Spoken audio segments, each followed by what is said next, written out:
This is Theresa Knight, candidate for Mooresville Graded School District Board of Education. I'm out on the campaign trail today with my friend here, Jan Wright, who's here to ask a few questions for our community. Thanks for taking a few minutes out of your schedule to chat with me, Theresa. Recently on your Facebook page, you made a post related to your affiliation with Moms for Liberty. What is Moms for Liberty, and what is your affiliation with that group? Well, Moms for Liberty is a national organization. It's made up of moms, dads, grandparents, community members who are passionate about their children and who are willing to defend parental rights at all levels of the government. It started with 2 chapters in 2021, and there are now about 300 chapters across 48 states. The Iredell County chapter of Moms for Liberty, I discovered a couple of years ago during the COVID pandemic. My children were being denied public education discriminately and without due process. So I was speaking up, just trying to point out some of the things that the schools and the mandates, the decisions they were making, and how they were harming our children. Well, the Moms for Liberty members were showing up at the same events that I was showing up at. They were at the school board meetings. They were out in front of the central office. They were at freedom rallies that I was attending. So that's how I first learned about Moms for Liberty. The Moms for Liberty members, it's a diverse group. We don't all agree on all the details of the issue. We may not always agree on just how to communicate or express our thoughts on these issues. But the thing we consistently agree on is that we recognize that the parent is the one who is best suited to direct the upbringing of their children, and that is related to education, medical decisions, and we also recognize that the government is not the right institution to take the place of that parental role. So that is what I stand for as well. That is why I ended up becoming a member of Moms for Liberty, and that is why that they were willing to give me an endorsement. Great. Many people are unclear as to how school board campaigns are funded. Can you tell us how campaign funding works in a school board election?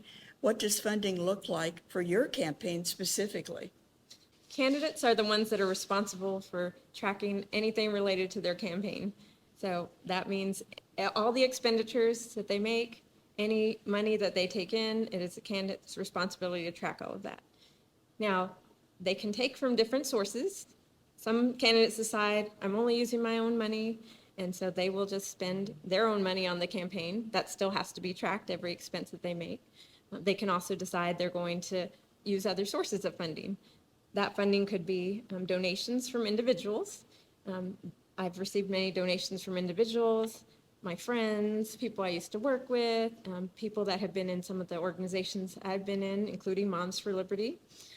As far as groups funding you, there are limitations on that.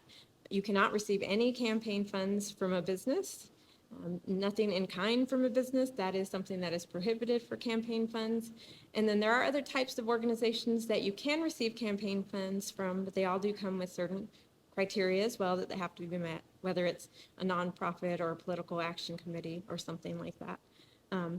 I have not received any funds from like Moms for Liberty group. That is not something that they do.